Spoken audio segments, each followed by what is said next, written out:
నన్ను కాంప్రమైజ్ చేసి ఉంటే నేను కార్యాచరణ ఏందని ఇక్కడ రాను. నేను ఓడేస్తుంది నా గురించి వినటం కాదు, నా యాక్షన్ చూడండి.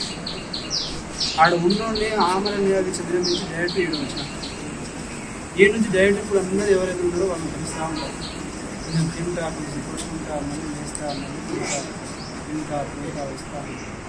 ఆరోగ్యాన్ని కాపాడుకుంటూ తినకుండా పోరాటం ఇంప్రూవ్ చేసినా తింటూ పోరాటం చేయాలి. ఈ పోరాటం అనేది రోజుకి నేను రోడ్ల మీద రాని, నువ్వు రావు నేను రాను.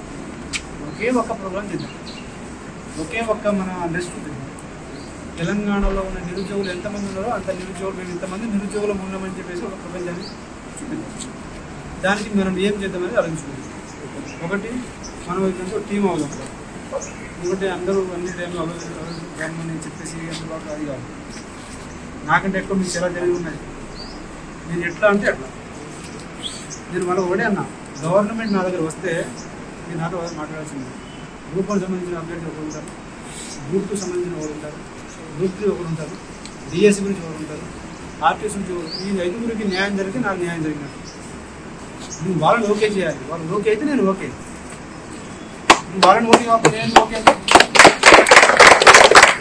నేను ఒక ఉద్యోగం నాకు 25,000 డిఎస్సి అయినా ఒకటే, ఆర్టీసీ ఉద్యోగం 100 ఉద్యోగాలైనా ఒకటే.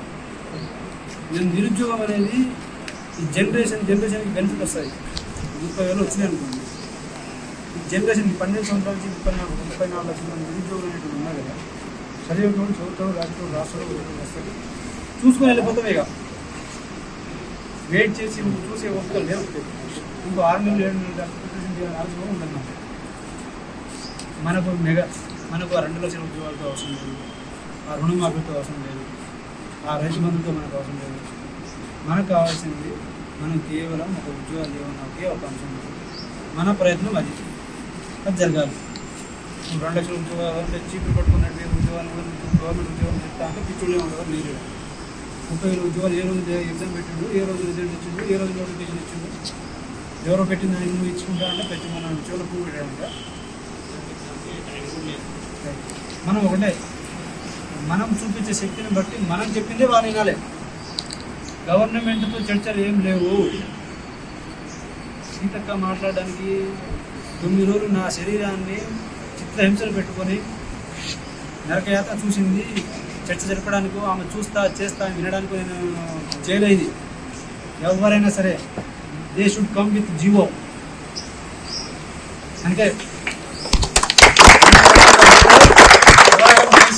పేరవుతా, అంతేగాని 1 చేసి 2 చేసి ఒప్పుకొని 3వ దానికి నేను కాంప్రమైజ్ అయినంత నా కోసం అందరూ వాళ్ళు ఒక్కరే ఉండొచ్చు.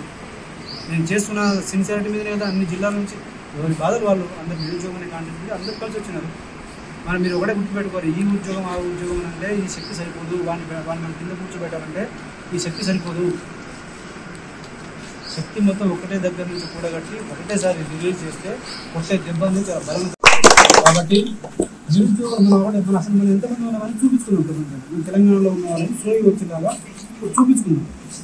10 లక్షలు టార్గెట్ అయినప్పుడు 20 లక్షలు జమ చేయాలి. మనం లైబ్రరీలో పర్మినెంట్ పోయి ప్రకారాలు పెడతా, ఆ ఎమ్మెల్యేలు కలిసా, ఈ ఎంపీలు కలిసా, ఆ మినిస్టర్లు దేశించాడు చేస్తే టీఎస్పీఎస్సీ ముట్టాడి గట్టిగానే చేద్దాం. 10 లక్షలు 20 లక్షల మంది చేద్దాం. ఏం చేసినా 20 లక్షల మంది కంటే తక్కువ తగ్గుతుంది. దానికి 10 రోజులు ఆందోళన అవుదాం. అంత మొబిలైజేషన్ రావడం కోసం రేపు చేద్దామని రేపు చేద్దాం.